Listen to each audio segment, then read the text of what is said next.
Brought to you by Sensodyne K. SLS और paraben gone तो का करंट ऑन। What then? इसके potassium ions करी टूट का करंट गॉन, लाइफ का करंट ऑन। मुझे माफ कर दो, मैं खुद निराश हूं कि आप लोगों की उम्मीदों पर खरा नहीं उतर सका। साउथ कोरिया की जनता से माफी मांग रहे हैं राष्ट्रपति यून सुक योल, क्योंकि 4 अप्रैल को 8 जजों की कॉन्स्टिट्यूशनल बेंच ने यून को राष्ट्रपति पद से हटा दिया। वजह 3 दिसंबर को यून ने अचानक पूरे देश में मार्शल लॉ लागू कर दिया, यानी इमरजेंसी लगा दी। फिर विरोध के बाद 6 घंटे में इसे निरस्त कर दिया। उस दिन के बाद से ही यून की मुश्किलें बढ़ती जा रही हैं। साउथ कोरिया की पॉलिटिकल पार्टीज ने 6 दिसंबर को आपातकालीन बैठकें की। इसमें सांसदों ने यून के खिलाफ महाभियोग प्रस्ताव लाने की योजना बनाई। ये प्रस्ताव 7 दिसंबर को संसद में पेश किया गया। हालांकि इसमें उन्हें सत्ता नहीं गंवानी पड़ी, क्योंकि महाभियोग को पास कराने के लिए 2/3 सांसदों के साथ की जरूरत होती है, जो नहीं मिला, तो उनकी सरकार बच गई। 14 दिसंबर को राष्ट्रपति यून के खिलाफ दूसरी बार महाभियोग प्रस्ताव लाया गया। इस बार ये संसद से पास हो गया और राष्ट्रपति की सभी शक्तियां निरस्त कर दी गई। प्रधानमंत्री हान डक-सू को कार्यवाहक राष्ट्रपति बनाया गया है। यून को पद से हटाने के लिए उनका केस साउथ कोरिया की कॉन्स्टिट्यूशनल कोर्ट के पास भी भेजा गया। कोर्ट को 60 दिनों के अंदर यून के दोषी या निर्दोष होने का फैसला सुनाना था। अब 8 जजों की बेंच ने 6-2 से फैसला देकर के यून के 4 महीने के कार्यकाल पर फुल स्टॉप लगा दिया है। कहा है कि यून का मार्शल लॉ लगाना संविधान के खिलाफ था।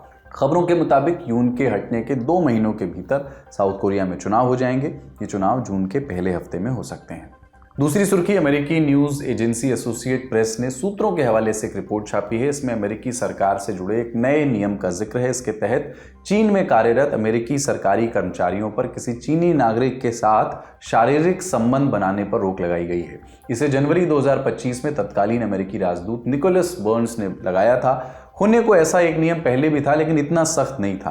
पहले सिर्फ कुछ खास कर्मचारियों को मनाही थी, जैसे दूतावास में काम करने वाले गार्ड्स पर। लेकिन नया नियम पहले तो सभी सरकारी कर्मचारियों पर लागू होगा, फिर उनके रिश्तेदारों को भी नहीं बख्शा जाएगा, और उसके बाद वो प्राइवेट कॉन्ट्रैक्ट्स भी इसके जद में आएंगे जिन्हें अमेरिकी सरकार से सिक्योरिटी क्लियरेंस मिली हुई है। सिक्योरिटी क्लियरेंस यानी अमेरिकी सरकार से जुड़े दफ्तरों की संवेदनशील जानकारी का एक्सेस। ये कुछ ऐसे कर्मचारी होते हैं जिन्हें अमेरिकी सरकार से जुड़े संस्थान प्राइवेट कॉन्ट्रैक्ट पर भर्ती करते हैं, और उनका काम ही ऐसा होता है कि संवेदनशील जानकारी तक उनकी पहुंच हो जाती है।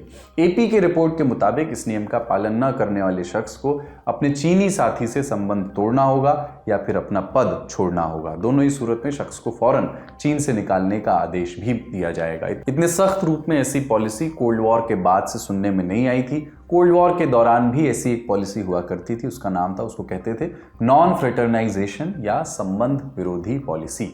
इसका इस्तेमाल सबसे पहले अमेरिका ने 1987 में किया था, वो भी सोवियत यूनियन और चीन के खिलाफ। उस वक्त हनी ट्रैप की कई खबरें आम थी, जिनमें वहां के खुफिया विभाग ने अमेरिकी कर्मचारियों को फंसाकर उनसे सेंसिटिव जानकारी निकलवा ली। फिर 1991 में यूएसएसआर टूटा तो ये पॉलिसी भी खत्म हो गई। लेकिन चीन ने मौजूदा समय में भी ऐसी ही एक पॉलिसी अपनाई हुई है जो सभी देशों पर लागू होती है। मतलब किसी भी देश में कार्यरत चीनी कर्मचारियों को स्थानीय लोगों से शारीरिक संबंध बनाने की इजाजत नहीं है।